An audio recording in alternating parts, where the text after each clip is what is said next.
நேர்கள் அனைவரையும் மீண்டும் சந்திக்கின்றோம் டியூப் லீடர் பக்கத்தினூடாக. டியூப் லீடர் என்பது யூடியூப் சேனல். இந்த பக்கத்தை சப்ஸ்கிரைப் செய்து கொள்ளாதவர்கள் சப்ஸ்கிரைப் செய்து கொள்ளுங்கள். அதாவது நேற்றைய தினம் உலகளாவிய ரீதியிலே சிறுவர்கள் தினம் கொண்டாடப்பட்டிருக்கின்றது.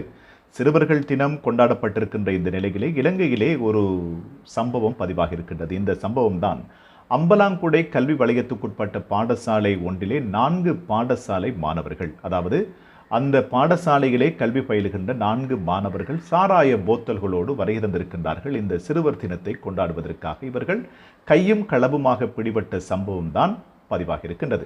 இந்த அடிப்படையிலே நிச்சயமாக இன்றைய மாணவர்கள் என்பவர்கள் நாளைய தலைவர்கள். இந்த நாளைய தலைவர்கள் நாட்டுக்கு நல்லவர்களாக இருக்க வேண்டும் என்பதுதான் மிக முக்கியமான ஒரு விடயமாக இருக்கின்றது. அந்த அடிப்படையிலே தான் பாடசாலை மாணவர்கள் இவ்வாறான குற்ற செயல்களில் ஈடுபடுகின்ற விடயம் என்பது ஏற்றுக்கொள்ள முடியாத ஒரு விடயம் என்றாலும் மனதுக்கு பல்வேறு சங்கடங்களை, துயரங்களை, வழிகளை ஏற்படுத்துகின்ற ஒரு விடயமாக இருக்கின்றது.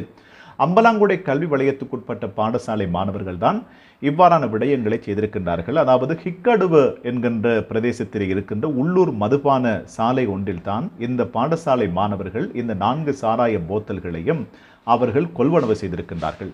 கொள்வனவு செய்யப்பட்ட சாராய போத்தல்களிலே இருந்த சாராயத்தினை, அந்த தண்ணீரினை அவர்கள் பாடசாலைக்கு கொண்டு செல்கின்ற அந்த தண்ணீர் போத்தல்களுக்குள் நிரப்பிக் கொண்டுதான் அவர்கள் சென்றிருக்கின்றார்கள் இந்த சிறுவர் தினத்தை கொண்டாடுவதற்காக. எனவே இது ஒரு துரதிர்ஷ்டமான சம்பவம் என்றாலும் இன்றைய பாடசாலை மாணவர்கள் இவ்வாறான குற்ற செயல்களில் ஈடுபடுகின்ற விடயம் என்பது மிக கவலையான ஒரு விடயம்.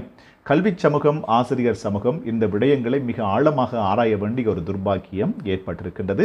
மிட்டியாகோட போலீஸ் பிரிவினர் தான் இந்த பாடசாலை மாணவர்களை கைது செய்திருக்கின்றார்கள்.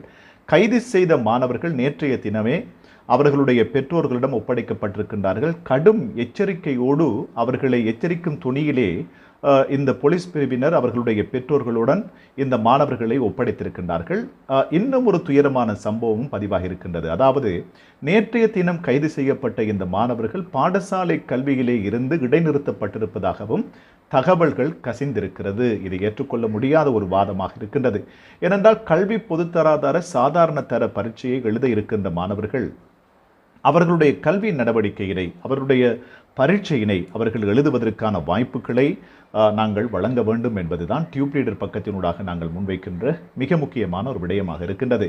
நமது நாடு ஆரோக்கியமாக பயணித்துக் கொண்டிருக்கின்றது. உலகளாவிய ரீதியில் இருக்கின்ற தொழிற்சந்தைகளை எதிர்கொள்வதற்குரிய அந்த சவால்களை வெற்றிகரமாக முறியடிக்கக்கூடிய தொழில்முறை கல்வி நமது நாட்டிலே ஏற்படுத்தப்பட வேண்டும் என்று நமது நாட்டினுடைய ஜனாதிபதி, அதே போல பிரதமர் ஹர்னி அமரசூரிய போன்றவர்கள் உழைத்துக் கொண்டிருக்கின்றார்கள். 2026ஆம் ஆண்டிலே புதிய கல்வி சீர்திருத்தம் இந்த நாட்டிலே ஏற்படுத்தப்படும் என்று நமது நாட்டினுடைய பிரதமர் ஹர்னி அமரசூரிய அவர்கள் குறிப்பிட்டிருக்கின்ற இந்த காலகட்டத்திலே நமது மாணவர்கள் இவ்வாறான குற்றச் செயல்களில் ஈடுபடுகின்ற விடயம் என்பது ஏற்றுக்கொள்ள முடியாத ஒரு வாதமாக இருக்கின்றது. அந்த அடிப்படையிலே தான் நாட்டிலே இருக்கின்ற பாடசாலை மாணவர்களுக்கு உயரிய பாதுகாப்புகள் வேண்டும். அவர்களுடைய பைகளிலே எதை கொண்டு வருகின்றார்கள், பாடசாலையை விட்டு செல்கின்ற போது எதை கொண்டு செல்கின்றார்கள் என்பதை அவதானிக்கக்கூடிய ஒரு கல்வி கட்டமைப்பும் நமது நாட்டிலே உருவாக்கப்பட வேண்டும் என்பதுதான் இந்த இடத்திலே நாங்கள் முன்வைக்கின்ற மிக பிரதானமான ஒரு விடயமாக இருக்கின்றது. எனவே நமது மாணவர்கள், இன்றைய இளைஞர்கள் நாளைய தலைவர்கள், நாளைய நமது தலைவர்கள் நாட்டுக்கு நல்லவர்களாக இருக்க வேண்டும் என்பதுவே இந்த பதிவினுடைய மிக முக்கியமான ஒரு வேண்டுகோளாக இருக்கின்றது. அந்த அடிப்படையிலே தான் புதிய சீர்திருத்தங்கள் உருவாக்கப்பட வேண்டும். நாளைய நமது சமூகம் நம்பிக்கையோடு இந்த நாட்டில் இருந்து பயணிக்க வேண்டும் என்பதை கூறிக்கொண்டு மீண்டும் மற்றொரு நிகழ்ச்சியினூடாக உங்களை சந்திக்கின்றேன். நன்றி, வணக்கம்.